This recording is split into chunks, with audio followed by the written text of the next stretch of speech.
चलिए अगली खबर का रुख कर लेते हैं। खबर आपको बता रहे हैं देहरादून से, जहां उपचुनाव की सरगर्मियां तेज हो चुकी है। पक्ष और विपक्ष जीत के दावे कर रहा है। आरोप प्रत्यारोप की जमकर सियासत उत्तराखंड में देखी जा रही है। हरिद्वार की मंगलौर विधानसभा में उपचुनाव जीत के लिए बीजेपी हर संभव प्रयास कर रही है।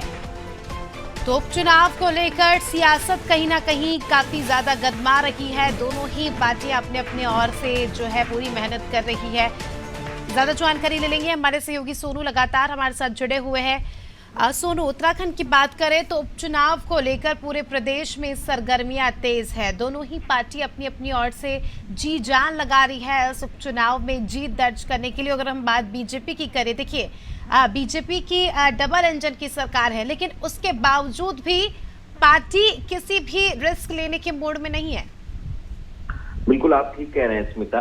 पार्टी जरा सा भी रिस्क लेने को तैयार नहीं है और मूड में नहीं है, क्योंकि बीजेपी बार बार इस बात को कह रही है, बीजेपी के जो तमाम नेता हैं, कि बीजेपी इन दोनों ही सीटों पर इतिहास रचने जा रही है, क्योंकि राज्य की सत्ताधारी पार्टी है। और अभी तक के अगर इतिहास पर हम गौर करें तो सत्ता जिस भी दल की रही है, उपचुनाव अधिकांश वही दल जीता है।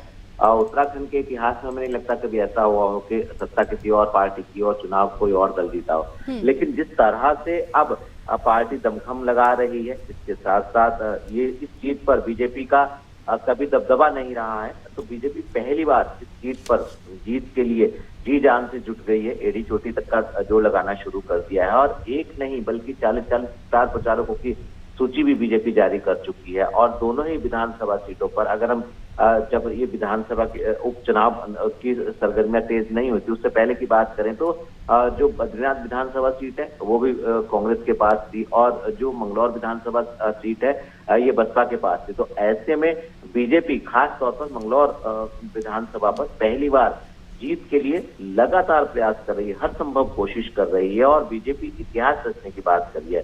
लेकिन जो दूसरे दल हैं वो भी पीछे नहीं है, चाहे वो कांग्रेस है, चाहे वो जो इंडिया गठबंधन है उसके साथ वामपंथियों का समर्थन हो, सपा का समर्थन हो, ये तमाम इस तरह की रणनीति है जो बीजेपी के लिए एक बड़ी चुनौती बनी हुई है। तो अब देखना होगा बीजेपी इस चुनौती से किस तरह पार पाएगी, किस तरह से इतिहास इस चीज पर रचेगी, और जो अन्य दल हैं आखिर वो किस तरह से कड़ी टक्कर बीजेपी को देने वाले। बिल्कुल, और अपने आप में जो है ये उपचुनाव काफी ज्यादा दिलचस्प भी होने वाला है, क्योंकि मुकाबला कड़ा है।